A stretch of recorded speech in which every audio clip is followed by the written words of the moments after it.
Alors, je suis à Trinquefougas avec Benoît Grosjou du domaine Fonsanatis qui est situé à Saint-Jean-de-Fosse. Et Oui. Benoît, est-ce que tu veux nous présenter tes petits, Eh bien oui. tes cuvées Mes cuvées. Donc Banana sélectionné 3 pour ici. Voilà, donc je vais vous parler d'abord du Bédagnan, qui est un 100% Vermentino, qui est vinifié et élevé en barrique, comme j'ai appris à faire à Condrieu. Voilà, donc les vins sont travaillés le plus naturellement possible. Et sur le Vermentino, je vinifie donc tout en barrique, je bâtonne régulièrement mes vins. C'est-à-dire que je remets en suspension toutes les lies pour m'amener du gras, de la longueur en bouche naturellement. Voilà, donc ça dénote un peu des vins, des Vermentino qu'on a plus l'habitude de goûter en Corse. Voilà, des patrimoniaux qui sont plus sur des notes d'agrumes.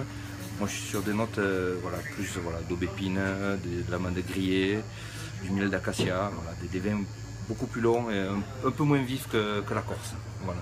Je suis à Languedoc et je ne suis pas corse. Très bien. Alors, ensuite, Ensuite, j'ai fait du grenache. Voilà, 100% grenache. Donc chez moi, tout est travaillé en monocépage par contre aussi. Voilà, donc c'est un 100% grenache qui est vinifié et élevé dans une cuve en bois. Voilà, donc il y a un an d'élevage en cuve tronconique, bois, et après un an d'élevage en cuve inox, pour pas trop l'oxyder, pour garder vraiment la fraîcheur du fruit. donc 2 ans d'élevage. 2 ans d'élevage, oui. Voilà, pour mes vins. J'estime que quand on met un vin en bouteille, voilà, il faut qu'il soit prêt à boire. C'est des vins qu'on peut garder, mais on peut les consommer de suite. Voilà, il faut pas, voilà. Je ne suis pas un adepte de dire mes vins, il faut attendre 10 ans avant de les boire. Très bien. Tu le conseilles avec quoi? Voilà, en ce moment, vu la fraîcheur qu'il a, voilà, de bonnes côtelettes d'agneau, simplement. Voilà. Côtelette d'agneau du Larzac. Voilà, simplement. J'aime les choses simples aussi. Voilà. Et la troisième cuvée. La troisième cuvée, alors là, c'est la particularité de chez moi, c'est de l'aramon. l'Artamon. Voilà, donc c'est un 100% aramon qui est travaillé à très faible rendement. Donc je suis à 18 hecto-hectares dessus pour pouvoir pousser les maturités au maximum. Faire un vin rouge qu'on ne goûte pas ailleurs, parce que voilà, c'est de l'aramon. Et là, il y a un élevage de 2 ans en cuve béton. Il n'y a pas de bois. J'ai voulu vraiment garder la particularité du fruit. Voilà. Et c'est un vin qui peut s'accorder avec pas mal de choses. Et puis on peut même rigoler avec des poissons. Donc un filet de truite, il y en a pas mal par chez nous, avec un beurre d'herbe, des choses comme ça. Et ça passe très très bien même avec le poisson. D'accord, alors on peut préciser pour les plus jeunes et ceux qui ne connaissent pas bien que l'Aramon, donc c'était un cépage.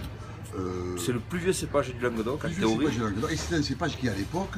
Qui a été implanté dans le Languedoc, ça remonte à longtemps, c'était le ministre de la guerre qui cherchait une région suffisamment vaste et fertile pour créer une boisson qui ne coûte pas cher pour nourrir les troupes.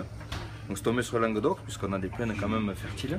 Et donc on faisait un petit vin à 7-8 degrés maximum. Et le rendement était à l'époque autour de 200 hectos à l'hectare. Facilement 200 hectares. Voilà. Donc on n'avait pas de couleur et pas de degrés. Et c'était une boisson qui était faite vraiment pour nourrir les troupes. 200-250 hectos et toi tu es à 18. Et je suis à 18. Voilà. Donc ça a été longtemps décrié parce qu'on a dit que c'était dans le Languedoc on faisait vraiment de la bibine. Alors que bon, on a fait dans le Languedoc, on a fait ce qu'on nous demandait. Voilà, je ne vais pas faire ressortir mon esprit languedocien. On va les goûter, hein. On va les goûter.